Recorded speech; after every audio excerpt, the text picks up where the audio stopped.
మీ జీవితంలో దేవుని వాగ్దానాలు నెరవేరడం ఆలస్యమవుతోందా? ఆ ఆలస్యానికి గల కారణమేమిటో, ఆ సమయంలో మీరు ఎలా ఉండాలో ఈరోజు మనం తెలుసుకుందాం. మీ నిరీక్షణ వృధా పోదు. 1. ఆలస్యమంటే తిరస్కారం కాదు. మనం దేవుని నుండి ఒక వాగ్దానాన్ని పొందుకున్నప్పుడు అది వెంటనే నెరవేరకపోవచ్చు. ఈ ఆలస్య సమయాన్ని దేవుడు మనల్ని సిద్ధపరచడానికి ఉపయోగిస్తారు. ఆలస్యమంటే తిరస్కారం కాదు, అది కేవలం దేవుని సిద్ధపాటు మాత్రమే. 2. భయాలను జయించడం. దేవుడు మనల్ని ఒక బలమైన పునాదిరాయిగా మార్చాలని కోరుకుంటున్నారు.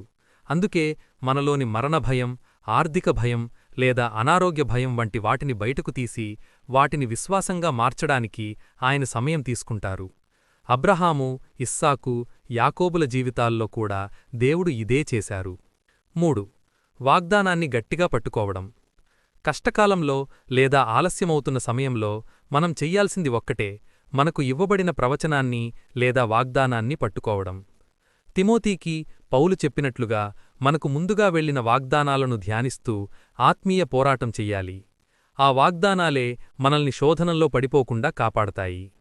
4. స్థిరమైన పునాదిగా మారడం.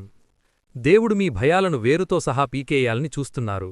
ఈ ప్రాసెసింగ్ సమయంలో ఏ భయమూ మిమ్మల్ని నాశనం చెయ్యలేదు, ఎందుకంటే మీరు దేవుని కుడిహస్తంలో చెక్కబడ్డారు.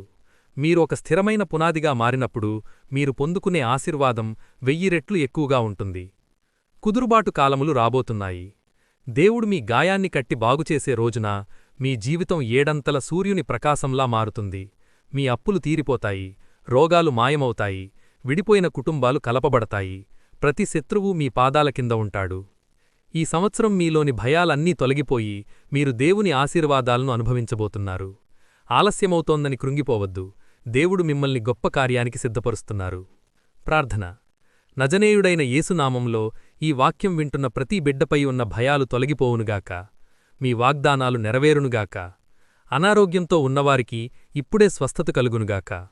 మీరు ఆశీర్వదించబడి ఇతరులకు ఆశీర్వాదంగా ఉండుదురుగాక. ఆమేన్.